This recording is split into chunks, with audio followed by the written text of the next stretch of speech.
সম্মানিত জুমা সালাতের মুসল্লিবৃন্দ, আজ জুমার খুতবার সংক্ষিপ্ত সময়ে আমার বক্তব্যের বিষয় পিতামাতার সাথে সদাচরণ করা। উক্ত বিষয়টিকে কেন্দ্র করে আপনাদের সামনে সংক্ষিপ্ত আকারে আলোচনা রাখার চেষ্টা করব ইনশাআল্লাহ। ওয়া মা তৌফিকি ইল্লা বিল্লাহ, আলাইহি তাওয়াক্কালতু ওয়া ইলাইহি উনীব। আলোচনা করার শুরুতে আপনাদের সামনে একটা হাদিস থেকে একটু আলোচনা করার চেষ্টা করব। তার কারণ হচ্ছে, যেহেতু রমজান মাস আপনার আমার কাছ থেকে বিদায় নিয়েছে, রমজান চলে গেছে প্রায় 10 দিন, কিন্তু দেখা যাচ্ছে রমজান থেকে আমরা যে শিক্ষাগুলো নেওয়া প্রয়োজন ওই ধরনের শিক্ষাগুলো আমরা নিতে পারিনি। রমজান মাসে আমি ছিলাম আল্লাহওয়ালা, মুত্তাকি, পরহেজগার। রমজানও বিদায়, আমিও যেন বিদায়। রমজানে ছিলাম আমি একজন পাক্কা মুসল্লি, রমজানও বিদায়, আমার মুসল্লিগিরিও বিদায়। ব্যাপারটা কেমন জানি? তার মানে আমরা কি শুধু এক মাসই আল্লাহকে ভয় করে চলবো, না সবসময় আল্লাহকে ভয় করে চলবো? বলেন। সবসময় আল্লাহকে ভয় করে চলবো। রমজান মাসে যিনি আমার আল্লাহ ছিলেন, রমজানের পরে তিনিই আমার আল্লাহ। অতএব সবসময় এক আল্লাহর ইবাদত করতে হবে। রমজান মাস আসে মূলত অফার দেওয়ার জন্য। রমজান মাস আসে মূলত অফার দেওয়ার জন্য। যারা সারা মাস সারা বছর আল্লাহর ইবাদত বান্দিগি করে তাদের জন্য বিরাট একটা অফার। যারা সারা মাস শুধু পাপ আর পাপ করে, রমজান মাস আসে তাদের পাপগুলো মোচন করার জন্য, তারা যেন পুত পবিত্র হয়ে বাকি জীবন ইবাদত বান্দিগি করে রবকে সন্তুষ্ট করতে পারে, এজন্য রমজান মাস আসে। কিন্তু আমাদের নেচার, আমাদের চরিত্র, আমাদের কৃষ্টি কালচার এরকম, রমজান মাস আসলে আমরা মোটামুটি আল্লাহওয়ালা সাজার চেষ্টা করি। রমজান মাস চলে গেলে আমার চেয়ে খারাপ মানুষ যেন আর পৃথিবীতে নেই। এই নীতি, এই চরিত্র আপনাকে আমাকে পরিবর্তন করতে হবে। সম্মানিত দ্বীনি মুসলিম ভাই বোন, রমজানে আপনি আমি অনেক শিক্ষা গ্রহণ করতে পারি রমজান থেকে। তবে একটি হাদিসের আলোকে কয়েকটা শিক্ষা আপনাদের সামনে বলে আমি আমার যে নির্ধারিত বিষয় ওই বিষয়ে 2-4টি কথা বলার চেষ্টা করব ইনশাআল্লাহ। দেখেন, ইমাম তিরমিজি রাহিমাহুল্লাহ হাদিসটি কোট করেছেন। হাদিস নাম্বার হচ্ছে 2527। বর্ণনাকারী সাহাবীর নাম হচ্ছে আলী রাদিয়াল্লাহু তাআলা আনহু। আলী রাদিয়াল্লাহু তাআলা আনহু বলেন, রাসূল সাল্লাল্লাহু আলাইহি ওয়াসাল্লাম বলেছেন, ইন্না ফিল জান্নাতি লা গুরাফান। রাসূল সাল্লাল্লাহু আলাইহি ওয়াসাল্লাম বলছেন, নিশ্চয় জান্নাতে কতগুলো বালাখানা আছে, বিল্ডিং আছে, প্রাসাদ আছে। ইউরা যুহুরুহা মিন বুতুনিহা ও বুতুনুহা মিন যুহুরিহা। রাসূল সাল্লাল্লাহু আলাইহি ওয়াসাল্লাম ওই দামি দামি বিল্ডিং, ওই দামি দামি বালাখানার রাসূল সাল্লাল্লাহু আলাইহি ওয়াসাল্লাম কোয়ালিটি বর্ণনা করছেন। ইউরা যুহুরুহা মিন বুতুনিহা ও বুতুনুহা মিন যুহুরিহা। যেই ঘরের বাহির থেকে ভিতর দেখা যায়, আবার বাহির থেকে ভিতর দেখা যায়। তার মানে আপনি যদি জান্নাতি হন, আর এই ঘরের মালিক যদি আপনি হন, তাহলে আপনি যখন ঘরের ভিতর থাকবেন তখন বাহিরের সবকিছু দেখতে পাবেন, আবার আপনি যখন বাহিরে থাকবেন তখন ঘরের সবকিছু দেখতে পাবেন। এত স্বচ্ছ উন্নত মানের পদার্থ ছাড়া আল্লাহ সুবহানাহু ওয়া তাআলা এই জান্নাতের বালাখানা বিল্ডিং গুলো প্রস্তুত করে রেখেছেন। এই বিবরণ শুনে একজন পল্লীর বেদুইন জিজ্ঞাসা করে বসলো, ইয়া রাসূলুল্লাহ, আল্লাহর নবী, লিমান হিয়া ইয়া রাসূলুল্লাহ, আল্লাহর নবী, এই দামি বালাখানা, এই দামি বিল্ডিং, এই দামি প্রাসাদগুলো পাবে কে আল্লাহ রাসূল? ফাকামা ইলাইহি আরাবিউন। একজন পল্লীর বেদুইন মানুষ জিজ্ঞাসা করে বসলো, আল্লাহর নবী, এই দামি বালাখানা বিল্ডিং গুলো পাবে কে? তখন রাসূল সাল্লাল্লাহু আলাইহি সাল্লাম বললেন না যে অমুক ব্যক্তি পাবে। তখন রাসূল সাল্লাল্লাহু আলাইহি সাল্লাম 4টি নীতিমালা বলে দিলেন, শোনো, এই 4টি বৈশিষ্ট্য যাদের মধ্যে থাকবে তারাই হবে এই জান্নাতের বিল্ডিং গুলোর মালিক। রাসূল সাল্লাল্লাহু আলাইহি সাল্লাম বিবরণ দিতে গিয়ে 1 নম্বরে বললেন, 1 আতাবাল কালামা, যার মুখের ভাষা নরম, যে নরমতা দিয়ে কথা বলে, কর্কশ শব্দে কথা বলে না, মানুষের সাথে যখন কথা বলে নরমতা দিয়ে কথা বলে, দাপটের সহিত কথা বলে না। অগরিব মানুষ, তাতে কি হয়েছে? আমি বৃত্তশালী, তাতে কি হয়েছে? তার সাথে যখন কথা বলি নরমতা দিয়ে কথা বলি, অহংকার বশত কোনো কথা বলি না, ধমকের সহিত কোনো কথাবার্তা বলি না। রাসূল সাল্লাল্লাহু আলাইহি সাল্লাম চারটি বৈশিষ্ট্যের কথা বলতে গিয়ে রাসূল সাল্লাল্লাহু আলাইহি সাল্লাম এক নম্বরে বললেন আতাবাল কালামা, যার মুখের ভাষা নরম। ভাই দেখেন তো, আপনি আমি জান্নাতে যেতে চাই, কিন্তু আপনার আমার মুখের ভাষা নরম কিনা আপনি দেখেন। মানুষের সাথে কথা বললেই যেন রাগ করে কথা বলতে হবে, মানুষের সাথে কথা বললেই যেন গরম করে দাপুটের সহিত কথা বলতে হবে, এটা আপনার আমার নেচার।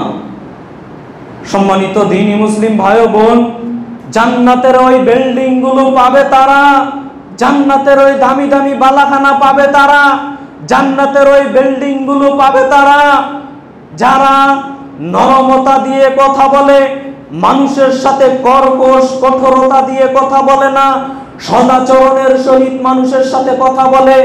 রাসূল সাল্লাল্লাহু আলাইহি সাল্লাম এক নম্বরে তাদের কথা বললেন আতাবাল কালামা, যার মুখের ভাষা নরম, তারাই পাবে এই দামি দামি বিল্ডিং। রাসূল সাল্লাল্লাহু আলাইহি সাল্লাম এক নম্বরে বললেন। দুই, রাসূল সাল্লাল্লাহু আলাইহি সাল্লাম দ্বিতীয় নম্বর বৈশিষ্ট্য বললেন ওয়া তামাত্তামা, যারা অভাবীদের খাদ্য খাওয়ায় তারা পাবে এই দামি দামি বিল্ডিং, তারা এই বিল্ডিং এর মালিকের প্রাসাদের মালিক হবে যারা অভাবী মানুষকে খাদ্য খাওয়ায়। আপনি বৃত্তশালী, লক্ষ কোটি টাকার মালিক হয়েছেন, দেখেন তো আপনার সকালে 5 আইটেম লাগে, দুপুরে 10 রকমের আইটেম লাগে, রাতে 8-10 প্রকারের আইটেম লাগে, কিন্তু আপনার বাড়ির পাশে যে গরিব মানুষ, ফকির মানুষ, মিসকিন মানুষটা আছে, ওই মানুষের খোঁজ নেওয়ার প্রয়োজন মনে করেন কিনা আপনি? আর এখন তো একটা ট্রেডিশন হয়ে আছে, মনে কষ্ট পাবেন না, একটা ট্রেডিশন, আমার টাকা পয়সা আছে, হজ উমরা তো একবার করেছি, আল্লাহ তৌফিক দিয়েছে, কিন্তু যারা বৃত্তশালী বছরে যায় 2-3 বার উমরা করার জন্য। আরে ভাই, তুমি বছরে যাচ্ছ 2-3 বার উমরা করার জন্য, ওই টাকা দিয়ে যদি এলাকার গরিব মানুষের খোঁজ খবর নিতে, তাদের একটু খোঁজ খবর নিতে, 10 বার উমরা করলে যত নেকি হতো তার চেয়ে 1000 গুণ বেশি নেকি হতো তুমি যদি অভাবী মানুষের খোঁজ খবর নিতা। এটা তো মানুষ জানে না, বুঝে না, আমল করার চেষ্টা করে না, হিংসার বশবর্তী হয়ে গরিব মানুষকে দেখতে পারে না। রাসূল সাল্লাল্লাহু আলাইহি সাল্লাম বলছেন যারা অভাবীদের খাদ্য খাওয়ায়। এখন আবার অনেকটা কথা বলতে হয়, এখনকার মানুষ আবার হুজুরদের বেশ দোষ দিতে পারে। গ্রামের সমাজের সাধারণ মানুষ কিছু না হলেই দেখবেন বলে বসে এখনকার হুজুররাই তো দাওয়াত তুলে দিচ্ছে, কি বলেন এই ধরনের কথা? তো এখনকার হুজুররাই তো দাওয়াত তুলে দিচ্ছে, তো দাওয়াত, আপনি মানুষকে খাদ্য খাওয়াবেন, এটা ইসলামের অন্যতম একটা বৈশিষ্ট্য ভাই। এই কথা আপনাকে আমি কেন বুঝাতে পারি না। আপনি মানুষকে খাদ্য খাওয়াবেন, অভাবীদেরও খাওয়াতে পারেন, ধনী বড়লোক আত্মীয় স্বজন সবাইকে আপনি খাওয়াতে পারেন, এটা ইসলামের একটা অন্যতম বৈশিষ্ট্য, গুরুত্বপূর্ণ ইবাদত। ইবাদতের মধ্যে এটা রয়েছে যে আপনি মানুষকে খাদ্য খাওয়াবেন। সম্মানিত দ্বীনি মুসলিম ভাই ও বোন, কিন্তু আমরা ওই সমস্ত খাদ্যের বিরুদ্ধাচরণ করি। আপনার বাপ মারা গেছে, আপনি এখন এসে বলছেন হুজুর একদিনও বাপ থাকতে খাওয়ান না, আমার বাপ মারা গেছে, হুজুর আসেন, আমার বাপ তো মারা গেছে আজকে 3 দিন, আজকে 40 দিন, আমার বাড়িতে এসে 40 করে যান। তো এই দাওয়াত দিতে এসেছেন হুজুরকে, হুজুর কি ওটা খাবে? হুজুর কি সাদকা খাবে? আপনি এত নিম্ন পর্যায়ে ভাবলেন কি করে? সম্মানিত দ্বীনি মুসলিম ভাই ও বোন, মনে কষ্ট পাবেন না, আপনাকে আমি বলতে যাচ্ছিলাম, আপনার টাকা পয়সা আছে, আপনার অর্থ সম্পদ আছে, আপনি এমনি মানুষকে খাদ্য খাওয়ান না কেন? আজকে জুমার দিন, আপনি যদি মনে করতেন আজকে জুমার দিন, আমি আজ থেকে নিয়ত করলাম প্রত্যেক জুমার দিন আমাদের মসজিদে যে 2-4 জন 5 জন মেহমান আসবে বা এলাকাবাসীকে যাকে মন চাইবো জুমার দিন আমি আপ্যায়ন করব, বাড়িতে বলে দেব যে পাক শাক ভালো করে করো, বাড়িতে মসজিদ থেকে 2-4 জন মেহমান ধরে নিয়ে যাব। এই অভ্যাস কি হতে পারে না আপনার? এইটা তো করেন না কেন? আপনি মনে করেন যে দায় সারার মতো একটা করতে পারলেই হলো না ভাই, আপনি উদার মনে মানুষকে খাদ্য খাওয়াবেন। ইসলামের একটা অন্যতম বৈশিষ্ট্য মানুষকে খাদ্য খাওয়ানো। আর অভাবীদের খাদ্য খাওয়াবেন, এটা আরো বেশি বেনিফিট। সম্মানিত দ্বীনি মুসলিম ভাই বোন, যা অত্র হাদিস দ্বারা বোঝা যাচ্ছে, আপনার সামনে আমি যেটা বলতে যাচ্ছিলাম, দেখেন রাসূল সাল্লাল্লাহু আলাইহি সাল্লাম বলছেন, জান্নাতের বিল্ডিং এর মালিক হবে তারা, জান্নাতের ভালাখানার মালিক হবে তারা যারা অভাবী মানুষদের খাদ্য খাওয়ায়। তিন নম্বর বৈশিষ্ট্য রাসূল সাল্লাল্লাহু আলাইহি সাল্লাম বললেন, ওয়াদামাস সিয়ামা, যারা বেশি বেশি নফল সিয়াম পালন করে, যারা বেশি বেশি নফল সিয়াম পালন করে। সম্মানিত দ্বীনি মুসলিম ভাই বোন, নফল সিয়াম কি পালন করেন? ফরজ সিয়াম রমজানের 30টা সিয়াম পালন করেছি, কিন্তু এই নীতি নিজের ভিতর আনতে পারি না। আবার এই চিন্তা ভাবনা নিয়ে বসে আছি যে আগামী বছর রমজান মাস আসবে, আগামী বছর আবার 30-29টা সিয়াম পালন করব, এই বছর 30টা সিয়াম পালন করেছি, এই নীতি হচ্ছে আমার। কিন্তু মাঝখান দিয়ে যে কত নফল সিয়াম আছে, ওই সিয়াম পালন করার আপনি আমি অভ্যাসী নই। আর রাসূল সাল্লাল্লাহু আলাইহি সাল্লাম জান্নাতের বিবরণ দিতে গিয়ে বললেন, বিল্ডিং এর বিবরণ দিতে গিয়ে বললেন, জান্নাতের বালাখানা বিল্ডিং এর মালিক হবে তারা যারা নিয়মিত নফল সিয়াম থাকে, যারা নিয়মিত নফল সিয়াম থাকে। যেমন এখন চলছে শাওয়াল মাস, রমজানের পরে শাওয়াল মাস, শাওয়াল মাসে 6টা সিয়াম আছে। কয়জন পালন করেছেন বা কয়জনই নিয়ত করেছেন যে শাওয়াল মাসে আমি 6টা সিয়াম পালন করব? চলে তো যাচ্ছে 10 দিন। অথচ আবু আইয়ুব আনসারী রাদিয়াল্লাহু তাআলা আনহু বলেন, রাসূল সাল্লাল্লাহু আলাইহি সাল্লাম বলেছেন, মান সাওমা রমাজান, যে ব্যক্তি রমজানের সিয়ামগুলো পালন করলো, সুম্মা আতবাহু সিত্তাম মিন শাওয়াল, এরপরে শাওয়াল মাসে 6টা সিয়াম পালন করলো, রাসূল সাল্লাল্লাহু আলাইহি সাল্লাম বলেন, কানা কা সিয়ামিদ দার, ও যেন পূর্ণ 1 বছর সিয়াম পালন করলো। বলি সুবহানাল্লাহ, মুসলিম গ্রন্থের সহিহ হাদিস। অতএব সম্মানিত দ্বীনি মুসলিম ভাই বোন, অত্র সহিহ হাদিস দ্বারা, মুসলিম গ্রন্থের হাদিস দ্বারা বোঝা যাচ্ছে, রাসূল সাল্লাল্লাহু আলাইহি সাল্লাম বলছেন, কেউ যদি রমজানের পরে শাওয়ালে 6টা সিয়াম পালন করে, একটানাও করতে পারেন, ভেঙে ভেঙেও করতে পারেন, আপনার যেটা মন চায় সেটা করতে পারেন, কোনো সমস্যা নেই। কিন্তু 1 মাসের মধ্যে কয়টা সিয়াম থাকতে হবে? 6টা। যদি আপনি 1 মাসের মধ্যে 6টা সিয়াম থাকেন, রাসূল সাল্লাল্লাহু আলাইহি সাল্লাম কি বলছেন, যে ও যেন গোটা 1 বছরই নফল সিয়াম পালন করলো। আপনি ভাবতে পারেন কথাটার ওজন আপনি ভাবতে পারেন? প্রতিদিন একটানা 355 দিন, একটানা 355 দিন, আরবির হিসাবে বলছি, আপনার ইংরেজির হিসাবে তো 365 দিন হয়। 355 দিন একটানা একাধারে সিয়াম পালন করা কে পারবেন বলেন তো? অসম্ভব নয় ভাই, অসম্ভব। অথচ আপনি শাওয়াল মাসে মাত্র 6টা সিয়াম পালন করবেন, আল্লাহর নবী বলছেন যে 1 বছর সিয়াম পালন করলে আল্লাহ যত নেকি দিতেন, আল্লাহ আপনার আমলনামায় তত নেকি দিয়ে দিবেন। সুবহানাল্লাহ। অতএব আমরা অনুরোধ জানাবো আজকের জুমার খুতবার মাধ্যমে, যারা মা বোনেরা আছেন, যারা পুরুষ ভাইরা আছেন, যুবক ভাইরা আছেন, আরে ভাই 1 মাস পুরো সিয়াম পালন করতে পেরেছি, একটাও কাজা করিনি, ভাঙিনি, তো 1 মাসের মধ্যে আর 6টা রাখতে পারবো না? 6টা রাখতে পারবো না 1 মাসের মধ্যে? চেষ্টা করলেই পারবেন, চেষ্টা করলেই পারবেন। অতএব এই বোনাসগুলো আমরা যেন নিতে পারি। তবে মনে রাখবেন যে রমজানে সিয়াম পালন করেনি, ও যদি মনে করে শাওয়ালে 6টা সিয়াম পালন করব আর 1 বছরের নেকি নিয়ে নিব, ও কিন্তু বেনিফিট পাবে না। কেন? হাদিসের মধ্যে প্রথমে একটা বাক্য বলা হয়েছে, মান সাওমা রমাজান, যে রমজানের সিয়ামগুলো পালন করলো। অতএব রমজানের সিয়াম পালন করার পর এরপরে শাওয়ালে 6টা সিয়াম, তাহলে আপনি এই বেনিফিটটা পেয়ে যাবেন। আমরা আল্লাহকে বলি, আল্লাহ আমরা যেন এই শাওয়াল মাসের 6টা সিয়াম পালন করতে পারি। আল্লাহ তুমি আমাদের সেই তৌফিক দান করো। সবাই বলি আল্লাহুম্মা আমিন। হাদিসের শেষ অংশতে এখনো পৌঁছাতে পারেনি। রাসূল সাল্লাল্লাহু আলাইহি সাল্লাম 4th নাম্বার বাক্যে বললেন, ও সাল্লা লিল্লাহি বিল-লাইলি ওয়ান-নাসু নিয়াম। 4 নাম্বার বৈশিষ্ট্য হচ্ছে, ওই মানুষগুলো জান্নাতের বিল্ডিং এর মালিক হবে তারা যারা রাতে মানুষ যখন ঘুমিয়ে থাকে তখন রাতের সালাত আদায় করে, কিয়ামুল লাইল আদায় করে।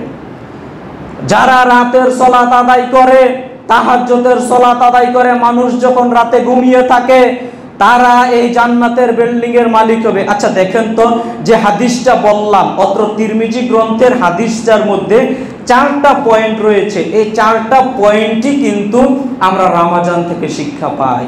আমরা রমজান থেকে শিক্ষা পাই। কিভাবে শিক্ষা পাই? 1 মিনিটে ধরিয়ে দিয়ে আমি সামনের দিকে চলে যাই। দেখেন, এক নাম্বার বৈশিষ্ট্য আপনার সামনে কি বললাম, কথা নরম করে কথা বলতে হবে, তাহলে জান্নাতের বিল্ডিং এর মালিক হওয়া যাবে।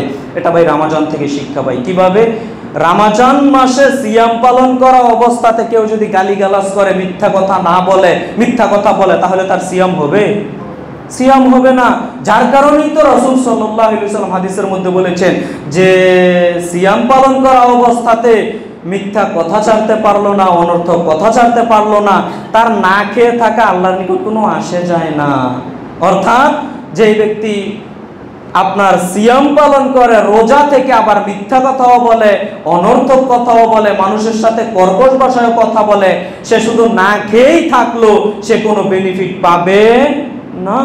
অতএব সম্মানিত দ্বীনি মুসলিম ভাই বোন, রমজান মানে, সিয়াম মানে সংযত হওয়া, সিয়াম মানে সর্ব ধরনের অন্যায় থেকে বিরত থাকা, মানুষের সাথে কথাবার্তা। এ কারণেই তো রাসূল সাল্লাল্লাহু আলাইহি ওয়াসাল্লাম বলেছেন, তোমাকে যদি সিয়াম পালন করা অবস্থায় কেউ গালি দেয়, গালি, তাহলে তুমি বলো আনা সায়েম, আমি সিয়াম পালন করা অবস্থায় আছি, তুমি চলে যাও এখান থেকে, আমি তোমাকে গালি দিব না। এটা হচ্ছে শিক্ষা। কথা বুঝাতে পারলাম? তুমি আমাকে গালি দিচ্ছ, আমি বলছি আনা সায়েম, আমি হচ্ছে সিয়াম পালনকারী, আমি সিয়াম অবস্থায় আছি, আমি তোমাকে কিছুই বলবো না। এটা হচ্ছে শিক্ষা ভাই। সম্মানিত দ্বীনি মুসলিম ভাই ও বোন, দেখেন রমজান থেকে এই শিক্ষাটা আপনি আমি ভালোভাবে পাই। আরেকটা কি? মানুষকে খাদ্য খাওয়ানো। রমজান থেকে তো মানুষকে খাদ্য খাওয়ানো, অভাবীদের খাদ্য খাওয়ানো, এটা ভালো করেই আপনি আমি পয়েন্ট পাই। কেন? সাদাকাতুল ফিতর, ফিতরা কি আমরা সবাই দিয়েছি না? ফিতরা দিয়েছি না? তো ফিতরা কেন দিলাম? এটা তো রমজানের শিক্ষা।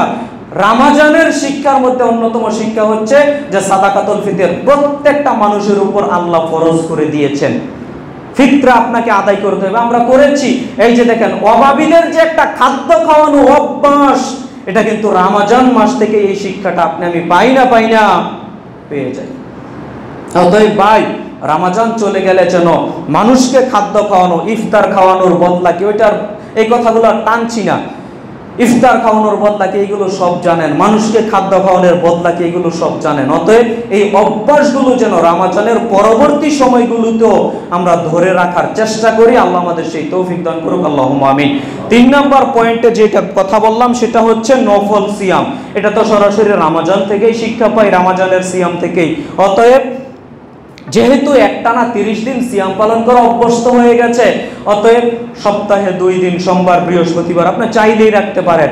মাসে 3 দিন, প্রত্যেক মাসের 13, 14, 15 আইয়ামে বীজের সিয়াম, এগুলো আপনি চাইলেই রাখতে পারেন। বিশেষভাবে শাওয়ালের সিয়াম, যেটা 6টার কথা বললাম, এরপরে সামনে আরাফার সিয়াম আছে, মুহররম মাসের সিয়াম আছে। মোট কথা হচ্ছে নফল যে সিয়ামগুলো আছে, এই সিয়ামগুলো রাখার অভ্যাস করে তুলবেন। মা বোনদের অনুরোধ জানাচ্ছি, এই নফল সিয়ামগুলোর নিয়মিত রাখার অভ্যাস করে তুলবেন। আল্লাহ আপনাদের আমাদের সবাইকে সেই তৌফিক দান করুক, আল্লাহুম্মা আমিন। 4 নাম্বার, জান্নাত পাওয়ার আরেকটা যে মাধ্যম, সেটা হচ্ছে রাতে মানুষ যখন ঘুমিয়ে থাকে তখন সালাত আদায় করতে হবে। রমজান মাসে আমরা তারাবিহের সালাত আদায় করেছি, অভ্যাস গড়ে উঠেছে। 1 মাস তারাবিহের সালাত আদায় করেছি, শেষে আবার বেজর রাত্রিগুলো জাগ্রত থেকেছি সারা রাত। অতএব এই যে একটা অভ্যাস হয়েছে, এই অভ্যাসটা যেন আমরা গড়ে রাখার চেষ্টা করি। আল্লাহ আমাদের সেই তৌফিক দান করুক, আল্লাহুম্মা আমিন। আপনি ফজরের আজানের আধা ঘন্টা 1 ঘন্টা আগে ওঠেন, ওঠার পর আপনি যদি 8 রাকাত করতে নাও পারেন, 2-4 রাকাত যা সাধ্যে কুলায়, 2 রাকাত হোক, 4 রাকাত হোক, যেরকম পারেন আপনি আদায়ের অভ্যাসটা রাখেন। এই অনুরোধটুকু আপনাদের কাছে রাখলাম। আল্লাহ সবাইকে সেই তৌফিক দান করুক, আল্লাহুম্মা আমিন। সম্মানিত দ্বীনি মুসলিম ভাই বোন, দেখেন আপনাদের সামনে আমি রমজানের শিক্ষা স্বরূপ যে কথাগুলো বললাম, হয়তো বিস্তারিত বললে আরো ভালো বোঝাতে পারতাম, তবে সময় সংক্ষিপ্ত জুমার খুতবার আমি আমার যে মূল পয়েন্টটা নিয়েছি ওই পয়েন্টে কিছু কথা বলি। এই পয়েন্টটা আমি বিস্তারিত আলোচনা করতে পারবো না, তবে যে কয়েকটা হাদিস বলবো একটু মনোযোগ দিয়ে শোনার চেষ্টা করবেন, তাহলে হয়তোবা আপনার উপকারে আসতে পারে ইনশাল্লাহ। সম্মানিত দ্বীনি মুসলিম ভাই বোন, দেখেন পিতামাতার সেবা যত্ন করা, পিতামাতার সাথে নরমতার সহিত কথা বলা, বিষয়টি যে কত গুরুত্বপূর্ণ আজকের ছেলে সন্তান, আজকের ছেলে মেয়েরা এগুলো জানেই না। যদি সত্যিকার অর্থেই জানতো বাপ মায়ের সেবা যত্ন করা কত ইসলাম গুরুত্ব দিয়েছে, তাহলে সত্যিকার অর্থে কিছুটা যখন উপলব্ধি করতে পারতো, বাপ মার অবাধ্য ছেলে সন্তান হতো না। কিন্তু জানে না, পেপার পত্রিকা আপনি খুললে কত ঘটনা, নির্মম ঘটনা আপনি দেখতে পাবেন, যে ছেলে মেয়ে এখন ওই বাপ মাকে আর নিজ বাড়িতে রাখতে পারে না, বৃদ্ধাশ্রমে রেখে চলে আসে। বৃদ্ধাশ্রমে রেখে চলে আসে। বাপ মা বৃদ্ধ হয়েছে মানে কে টানবে বাপ মায়ের এই কষ্ট? বাপ মায়ের এই কষ্ট গ্লানি কে টানবে? এজন্য বৃদ্ধাশ্রমে রেখে চলে আসে, বাড়িতে রাখতে দেয় না, অকথ্য ভাষায় গালিগালাজ করে ছেলে মেয়ে। অথচ ওই ছেলে মেয়ে যদি জানতো পিতামাতার সেবা যত্ন করার মাধ্যমে যে জান্নাত রয়েছে, এইটা যদি জানতো, তাহলে ওই ছেলে মেয়ে কিন্তু পিতামাতার সাথে দুর্ব্যবহার করতে পারতো না। বুখারী মুসলিম গ্রন্থের হাদিস আপনার সামনে আমি অনুবাদ করি, দেখেন আপনি।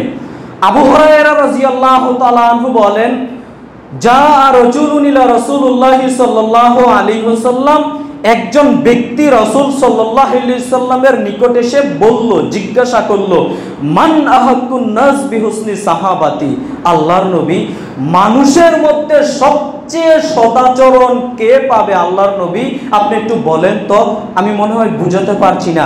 একজন পল্লীর বেদুইন মানুষ, একজন ব্যক্তি এসে, যা রাজুলুন ইলা রাসূলুল্লাহ সাল্লাল্লাহু আলাইহি ওয়াসাল্লাম মান আহাক্কুন নাস বিহুসনি সাহাবাতি, একজন ব্যক্তি রাসূল সাল্লাল্লাহু আলাইহি ওয়াসাল্লামের নিকট এসে জিজ্ঞাসা করলো, আল্লাহর নবী, মানুষের মধ্য থেকে সবচেয়ে বেশি সদাচরণ, সবচেয়ে বেশি নরম আচরণ কে পাবে আল্লাহর নবী? আপনি একটু বলেন তো। তখন রাসূল সাল্লাল্লাহু আলাইহি ওয়াসাল্লাম বলছেন, ক্বালা উম্মুকা, তোমার মা পাবে, তোমার মা পাবে। ক্বালা সুম্মা মান, আল্লাহর নবী এরপরে কে? রাসূল সাল্লাল্লাহু আলাইহি ওয়াসাল্লাম বলেন, ক্বালা উম্মুকা, তোমার মা। ক্বালা সুম্মা মান, আল্লাহর নবী এরপরে কে? ক্বালা উম্মুকা, তোমার মা।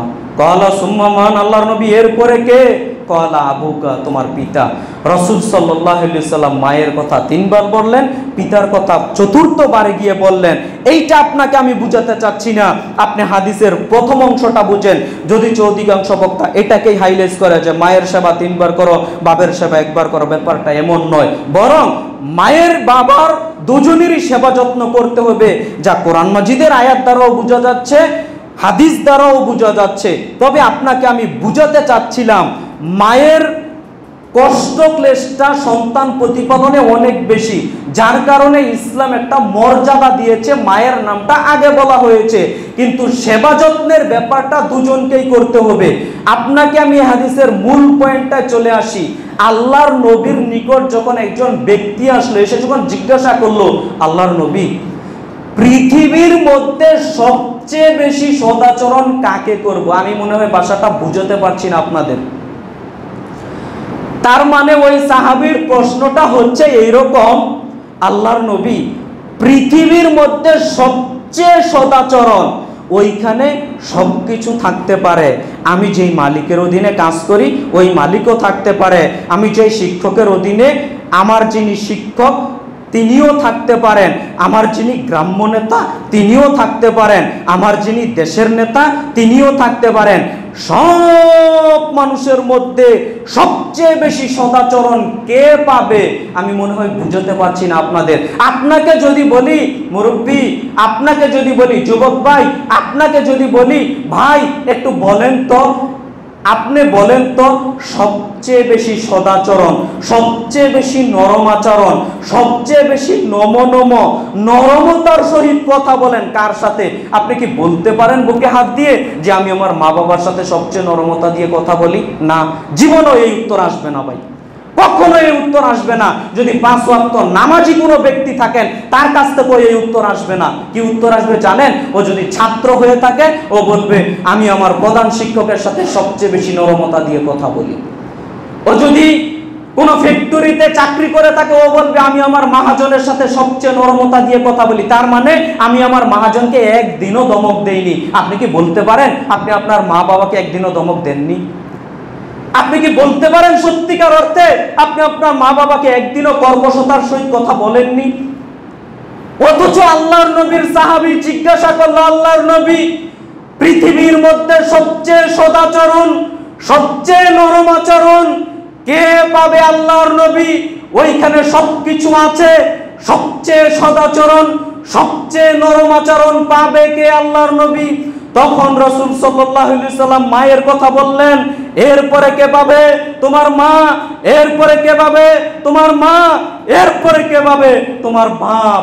সম্মানিত দ্বীনি মুসলিম ভাই ও বোন, বুখারী মুসলিমের হাদিস। আপনাকে আমি কি দিয়ে বুঝাতে পারি? বাপ মার সেবা যত্ন করা বিষয়টাই ভিন্ন, যার কারণে কি আল্লাহ তাআলা বলছেন, ওয়াকাযা রাব্বুকা আল্লা তা'বুদু ইল্লা ইয়াহু ওয়া বিল ওয়ালিদাইনি ইহসান। পৃথিবীর মানুষ শোনো, আল্লাহর এক, আল্লাহর ইবাদত করো, কার সাথে কখনো শরীক করো না। তারপরে আল্লাহ তাআলা বলছেন আল্লাহর ইবাদত করো, আল্লাহর সাথে কারো সাথে শরীক করো না। তারপরে আল্লাহ তাআলা বলছেন, শোনো, তুমি যদি তোমার বৃদ্ধ পিতামাতা দুইজন অথবা একজনকে পেয়ে যাও বার্ধক্য অবস্থায়, তাহলে তাদের সেবা যত্ন করো, তাদের সাথে নরমতার সহিত কথা বলো। তাদের সেবা যত্ন করতে গিয়ে কখনো তাদের ধমক দিও না, কখনো তাদের ধমক দিও না, ধমক তো দিও না, শব্দটাও করিও না। আল্লাহ এমনি বললেন। আপনাকে আমি বুঝাতে পারছি না। তার মানে আপনার বাপ বিছানায় পড়ে আছে, 1 বছর, 2 বছর, 3 বছর, 5 বছর, 10 বছর ধরে বিছানায় পড়ে আছে, তারপর সব পায়খানা আপনি দিনরাত পরিষ্কার করছেন। এই পরিষ্কার করতে করতে করতে করতে আল্লাহ নবী বলছেন তার সাথে কখনো কঠোরতা করিও না, সবসময় নরমতার সহিত তার সাথে কথা বলো। এই সেবা যত্ন করতে করতে করতে করতে কখনো বিরক্ত হয়ে এটাও বলিও না, আব্বা বিরক্ত হয়ে গেলাম, কখনো শব্দটাও ব্যবহার করিও না। আল্লাহ এইভাবে বলছেন আপনাকে আমাকে, আল্লাহ এইভাবে বলছেন আপনাকে আমাকে। পিতামাতার সেবা যত্ন কি কেই বা বুঝে? পিতামাতার সেবা যত্ন কি কেই বা আমল করে? ভাই বলেন। এখনকার ছেলে মেয়ে ভাবে বাপমার সাথে আমি 2, 4, 10 টাকা, 1000 টাকা, 10,000, 20,000, 50,000, লক্ষ টাকা কামাতে পারি। এখন বাপ মা তো কিছুই কামাতে পারে না। আমি যে এইভাবে বলি বাপ মা সেইভাবেই চলবে। ধমক কাকে বলে? সকালে দেয় এক ধমক, বিকালে দেয় এক ধমক। তুমি আমার যুবক, ভাব তুমি আবার জান্নাতে যেতে চাও না? বাপ মায়ের সেবা করে জান্নাতে যেতে হবে। আপনার সামনে আমি হয়তো সব হাদিস বলতে পারবো না, একটা হাদিসের অংশ বিশেষ আপনাকে আমি বলি। আবু উমামা রাদিয়াল্লাহু তাআলা আনহু এসে বলল, আল্লাহর নবীকে বলল, আল্লাহর নবী আপনি বলেন তো বাপ মায়ের হক কি রয়েছে আমাদের উপর, পিতামাতার হক কি রয়েছে আমাদের উপর? আল্লাহর নবী আপনি বলতে পারেন পিতামাতার হক কি রয়েছে? আমরা তো ছেলে সন্তান, পিতামাতার হক কি রয়েছে? এই পর্যন্ত বলতে রাসূল সাল্লাল্লাহু আলাইহি ওয়াসাল্লাম বলছেন, পিতামাতার হকের কথা জিজ্ঞাসা করছো? হুমা জান্নাতুকা হুমা নারুকা। শোনো, বাপই হলো তোমার জান্নাত, মাই হলো তোমার জান্নাত। বাপ মাই হলো তোমার জান্নাত, বাপ মাই হলো তোমার জাহান্নাম। তার সেবা যত্ন করতে পারলেই জান্নাতে যাবা, তাদের সেবা যত্ন করতে না পারলেই তোমাকে জাহান্নামে যাওয়া লাগবে। নেবেন বাক্য কি দিয়ে ঠেকাবেন? বাপ মায়ের সেবা যত্ন করা কয়জন মানুষ জানে, আমল করার চেষ্টা করে?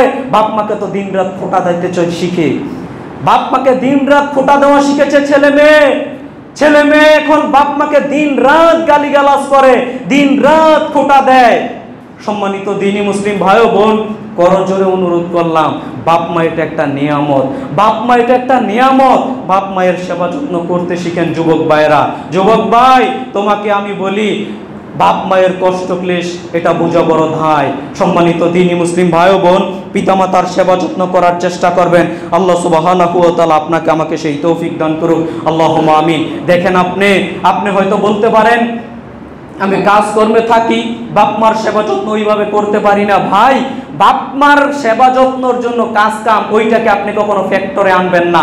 আবার বলি, কাজ কাম বাপ মায়ের সেবা যত্নের সাথে ওইটাকে ফ্যাক্টরে আনবেন না। বলবেন হুজুর কাজ কাম কি করবো না? তাহলে জি, করতে হবে। আপনি যদি বলেন হুজুর আমি নামাজ পড়তে পারি না, কি কারণে? আমি কাজে ব্যস্ত থাকি, এইটা যেমন উসিলা দেওয়া চলে না, ওইটাতেও তেমন উসিলা দেওয়া চলে না। সম্মানিত দ্বীনি মুসলিম ভাই বোন, আপনাকে আমি কি দিয়ে বুঝাই? খেতে হবে, টাকা পয়সা ইনকাম করতে হবে, ভিন্ন কথা, তবে বাপ মার সেবা যত্ন করতে হবে, এইটাও আপনাকে মাথাতে রাখতে হবে। সম্মানিত দ্বীনি মুসলিম ভাই বোন, দেখেন নাসাই মিশকাতের 4939 নম্বর হাদিসের একটা অংশ বিশেষ বলে আমি আলোচনা শেষ করে দেওয়ার চেষ্টা করছি। মুআবিয়া ইবনে জাহিমা রাহিমাহুল্লাহ বলেন, আমার পিতা জাহিম রাদিয়াল্লাহু তাআলা আনহু আল্লাহর নবীকে গিয়ে বলল, আমার পিতা জাহিম রাদিয়াল্লাহু তাআলা আনহু আল্লাহর নবীকে গিয়ে বলল, আল্লাহর নবী, আমি জিহাদে যেতে চাই, আপনি যদি অনুমতি দিতেন তাহলে আমি জিহাদে অংশগ্রহণ করব। তখন রাসূল সাল্লাল্লাহু আলাইহি সাল্লাম জবাবে বললেন, হাল্লাকা মিন উম্মি, তোমার কি মা জীবিত আছে? ক্বালা নাম, আল্লাহর নবী, জি আমার মা জীবিত আছে। ফাকালা জামহা, চলে যাও তোমার মায়ের নিকট, তুমি তোমার মায়ের নিকট চলে যাও, মায়ের সেবা যত্ন করো। শোনো, ফাকালা জামহা ফাইনাল জান্নাতা ইনদা রিজলিহা, কেননা শুনে রাখো মায়ের পায়ের নিচেই তোমার জান্নাত রয়েছে। বলি সুবহানাল্লাহ। সম্মানিত দ্বীনি মুসলিম ভাই বোন, আপনি বুঝতে পারলেন, একজন সাহাবী আল্লাহর নবীকে বলল, আল্লাহর নবী, আমি জিহাদে যেতে চাই, জিহাদে অংশগ্রহণ করতে চাই। রাসূল সাল্লাল্লাহু আলাইহি সাল্লাম বললেন, হাল্লাকা মিন উম্মি, তোমার মা জীবিত আছে? ক্বালা নাম, আল্লাহর নবী, জি আমার মা জীবিত আছে। রাসূল সাল্লাল্লাহু আলাইহি সাল্লাম জিহাদে যেতে অনুমতি দিলেন না ওই সাহাবীকে বলে দিলেন, ফাকালা জামহা, চলে যাও তোমার মায়ের নিকট, তোমার মায়ের নিকট গিয়ে তুমি তোমার মায়ের সেবা যত্ন করো, কেন তোমার মায়ের পায়ের নিকটেই তোমার জান্নাত রয়েছে। সুবহানাল্লাহ। অতএব সম্মানিত দ্বীনি মুসলিম ভাই বোন, আমরা আপনাদেরকে এই অনুরোধটুকু করতে যাচ্ছি, পিতামাতার সেবা যত্ন করার চেষ্টা করবেন। বাপ মাকে একটা বিরাট নিয়ামত মনে রাখার চেষ্টা করবেন। বাপ মায়ের যদি সেবা যত্ন করতে না পারেন তাহলে পরকালে ভাই জান্নাতে যাওয়া যাবে না। আপনার সামনে আমি নাসাই মিশকাতের আরেকটা হাদিস বলে আলোচনা শেষ করে দিব। 1 মিনিটে আপনি আমার দিকে একটু খেয়াল করেন, 2-1 মিনিটের ভিতর আমি হাদিসটা অনুবাদ করব। মিশকাতুল মাসাবিহের মধ্যে পেয়ে যাবেন, হাদিস নাম্বার হচ্ছে 3655। ইবনে উমর রাদিয়াল্লাহু তাআলা আনহু বলেন, রাসূল সাল্লাল্লাহু আলাইহি সাল্লাম বলেছেন, সালাসাতুন ক্বাদ হারামাল্লাহু আলাইহিমুল জান্নাহ, 3 শ্রেণীর লোকের জন্য আল্লাহ জান্নাত হারাম করে দিয়েছে। 3 শ্রেণীর লোকের জন্য আল্লাহ জান্নাত হারাম করে দিয়েছেন। 1, মুদমিনুল খামার, যারা নিয়মিত নেশাদার দ্রব্য পান করে, যারা নিয়মিত নেশাদার দ্রব্য পান করে তাদের জন্য আল্লাহ জান্নাত হারাম করে দিয়েছে। দেখবেন এখনকার যুবকরা নেশার সাথে জড়িত হয়ে যাচ্ছে। ফেন্সিডিল, ইয়াবা, গাঁজা, এই সমস্ত নেশার সাথে, বিড়ি সিগারেট তো এটা আছে, কিন্তু যেগুলো পাওয়ার লেভেলের নেশা ওইগুলোর সাথে এখনকার যুবকরা জড়িত হয়ে যাচ্ছে। যুব সমাজকে রক্ষা করার চেষ্টা করেন মুরব্বিয়ানে কেরাম। আল্লাহর নবী মুহাম্মদ সাল্লাল্লাহু আলাইহি সাল্লাম বলছেন, সালাসাতুন ক্বাদ হারামাল্লাহু আলাইহিমুল জান্নাহ, 3 শ্রেণীর লোকের জন্য আল্লাহ জান্নাত হারাম করে দিয়েছে। 1, মুদমিনুল খামার, যারা নিয়মিত নেশাদার দ্রব্য পান করে। 2, ওয়ালাকুন, যারা পিতামাতার অবাধ্য সন্তান, যেটা আমার আলোচনার সাথে সম্পৃক্ত। রাসূল সাল্লাল্লাহু আলাইহি সাল্লাম বলেন, যারা পিতামাতার অবাধ্য সন্তান, পিতামাতাকে খেতে দেয় না, পিতামাতার কথাবার্তা শুনে না, পিতামাতার সাথে দুর্ব্যবহার করে, গার ধাক্কা দিয়ে বাড়ি থেকে বের করে দেয়, তারা জান্নাতে যাবে না, আল্লাহ তাদের জন্য জান্নাত হারাম করে দিয়েছেন। 3, দায়ুস ব্যক্তির জন্য জান্নাত হারাম। দায়ুসকে এক কথায় বুঝেন, রাসূল সাল্লাল্লাহু আলাইহি সাল্লাম দায়ুসের পরিচয় দিতে গিয়ে যে কথাটা বললেন, রাসূল সাল্লাল্লাহু আলাইহি সাল্লামের কথাটা আপনাকে আমি সারসংক্ষেপে এক কথায় বুঝিয়ে দেই। আপনি হচ্ছেন অভিভাবক, আপনার মেয়ে যদি বেপরদাভাবে চলে তাহলে আপনি হচ্ছেন দায়ুস। আপনি হচ্ছেন স্বামী, আপনার স্ত্রী যদি বেপরদাভাবে চলে আপনি হচ্ছেন দায়ুস। আপনি হচ্ছেন বাপ, আপনার মেয়ে যদি বেপরদাভাবে চলে তাহলে আপনি হচ্ছেন দায়ুস। তার মানে আপনি হাজী সাহেব রক্ষা পাবেন না, আপনি 5 ওয়াক্ত নামাজ পড়েন রক্ষা পাবেন না, তাহাজ্জুদের সালাত আদায় করেন রক্ষা পাবেন না। আপনার মেয়ে বেপরদাভাবে চলবে, আপনার স্ত্রী বেপরদাভাবে চলবে, আপনার অধীনস্থ মেয়েরা বেপরদাভাবে চলবে, আর আপনি ইবাদত বান্দি করে জান্নাতে যাবেন, এটা হতে পারে না। আল্লাহর নবী মুহাম্মদ সাল্লাল্লাহু আলাইহি সাল্লাম নাসাই মিশকাতের অত্র হাদিসের মধ্যে বলছেন, 3 প্রকারের লোকের জন্য আল্লাহ জান্নাত হারাম করে দিয়েছেন। তার মধ্যে 3, দায়ুস ব্যক্তির জন্য আল্লাহ জান্নাত হারাম করে দিয়েছে। অতএব সম্মানিত দ্বীনি মুসলিম ভাই বোন, আপনার সামনে আমি যে কথাটা বলছিলাম, দেখেন আলোচনা শুনে মানার চেষ্টা করেন। হয়তোবা শীতের সিজনে কয়েক মাস আগে আপনাদের সামনে একবার সালাতের আলোচনা করেছিলাম, সম্ভবত। সম্মানিত দ্বীনি মুসলিম ভাই বোন, বেনামাজি বাড়েছেন কিনা জানি না, তবে এখন আপনাকে আমি যেটা বলতে চাচ্ছিলাম, ভাই আলোচনা শুনে মানার চেষ্টা করেন। আপনাকে আমি যেটা বুঝাতে চাচ্ছিলাম ভাই, সেটা হচ্ছে আপনি আজ থেকে নিজের জীবনকে পরিবর্তন করেন। বাপ মার সাথে যদি দুর্ব্যবহার করে থাকেন তাহলে আজকে বাড়িতে গিয়ে রাতে যখন সুযোগ হবে একাকীভাবে বাপ মায়ের হাত পা ধরে বলবেন, আব্বা আপনাকে আমি অনেক কষ্ট দিয়েছি, আপনি আমাকে মাফ করে দেন। মা আপনাকে আমি অনেক কষ্ট দিয়েছি, আমাকে মাফ করে দেন। কি মাফ করবে না? করবে না? আরে করবে না মানে দেখবেন আপনার মাথায় হাত বুলিয়ে বলবে মাপ চাওয়ার প্রয়োজন নেই, বাপ মা তো কি জিনিস জানেন না। অতএব সম্মানিত দ্বীনি মুসলিম ভাই বোন, যতই কষ্ট হোক, বাপ মার সাথে যখন আপনি বিরক্ত হবেন, রাগ প্রকাশ বাপ মার সাথে করিয়েন না, বাপ মার আশেপাশে করার চেষ্টা করিয়েন না। রাগ যখন হয়ে যাবেন নীরবে থাকার চেষ্টা করেন, একাকী অন্যদিকে চলে যান, কিন্তু কখনো রাগ প্রকাশটা ভাই বাপ মার আশেপাশে বাপ মার সাথে করিয়েন না। এতে বাপ মা কষ্ট হয়, আল্লাহ নারাজ হয়, জান্নাত হারিয়ে যাবে। সম্মানিত দ্বীনি মুসলিম ভাই বোন, বিষয়টা আমলে নেওয়ার চেষ্টা করবেন। বিশেষভাবে এখন যাদের বাপ মা জীবিত আছে, আমরা যেন বাপ মার সেবা যত্ন করতে পারি। আল্লাহ তুমি আমাকে সহ আমাদের সবাইকে সেই তৌফিক দান করো। সবাই বলি আল্লাহুম্মা আমিন। আল্লাহুম্মা সাল্লি আলাইহি, আল্লাহুম্মা বারিক আলাইহি।